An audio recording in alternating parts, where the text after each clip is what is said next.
শেখ হাসিনা বাংলাদেশে আসবে, ইনশাল্লাহ আসবে। জনগণ আনবো, জনগণ আসবে, জনগণের দিকে চাই সে আসবে। নৌকা না থাকলে আমরা ভোট দিব না, আমরা যাবো না ভোট দিতে। আগের সরকার আমাকে অনেক ভালো ছিল, অনেক ভালো ছিল আগের সরকার। ঘরে যুবতী মাইয়া ঘরে রাখতে পারি না, মা বইনা গর্ভধানী মায়েদের 40,000 করে টাকা দিছে, প্রতিবন্ধীর ভাতা দিছে, প্রতিবন্ধী স্কুল করে দিছে, যার ঘর নাই এর ঘর দিছে, যার বাড়ি নাই এর বাড়ি দিছে, কিনা দিয়ে গেছে। এই দেশে তো বলাই যায় নাই। আমরা 2 মুঠো ভাত খাইয়া আমরা দেশে ঘুমাইতে পারছি ঘরের দরজা খুললা। এখন আমরা ঘরের কবুতর রাখতে পারি না, ঘরের ঘর তালা দিয়া রাস্তায় কমাইয়া মেরেলায়। কেন মেরেলায়? কোনো প্রতিবাদ নাই। রাস্তায় সন্ধ্যার লাগে মেরেলায়, কোনো প্রতিবাদ নাই। কেন এই দেশে প্রতিবাদ নাই? আমরা কি এইটাই চাইছিলাম? আগের সরকার আমাকে অনেক ভালো ছিল, অনেক ভালো ছিল আগের সরকার। আমরা 2 মুঠো ভাত খাইয়া আমরা দেশে ঘুমাইতে পারছি ঘরের দরজা খুললা। এখন আমরা ঘরের কবুতর রাখতে পারি না, ঘরের ঘর তালা দিয়া। বাংলাদেশে আসবে, ইনশাল্লাহ আসবে। জনগণ আনবো, জনগণ আসবে, জনগণের দিকে চাই সে আসবে। ষড়যন্ত্রই করছে, বিরাট ষড়যন্ত্র করছে গেলে।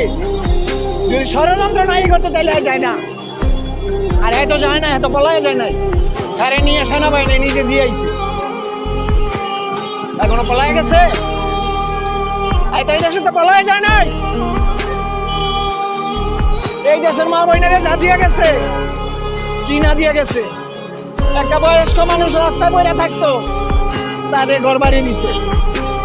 একটা বয়স্ক মানুষের ওষুধ কিনে ট্রেনা কোলার কাছে হাত বিছাইতে হইতো, এই ভাতাটা পর্যন্ত দিছে, যাতে মাসে মাসে ওষুধ কিনে খাইতে পারে। মা বোনের গর্ভধানী মায়েদের 40,000 করে টাকা দিছে, প্রতিবন্ধীর ভাতা দিছে, প্রতিবন্ধী স্কুল করে দিছে, যার ঘর নাই এর ঘর দিছে, যার বাড়ি নাই এর বাড়ি দিছে, কিনা দিয়ে গেছে। আমাদের শত্রু হয়ে গেছে। কি কারণে এগুলি করলো? এগুলি করলো কে? দেশের উন্নয়ন করলো কে? 1 বছরের মধ্যে বহুত দেখছি, খালি রাইট পাইলে কলে টিয়া দে, আর রাইট পাইলে গিয়া কয় ঘরের এটা নাই, ঘরের এটা নাই, আর খালি কয় সান্দা দে। দেশে ঘুমাইতে পারি না, আমরা দরজা খুললে ঘুমাইছি। আর আমরা দেশে ঘুমাইতে পারি না, চোর সুসের জ্বালায়।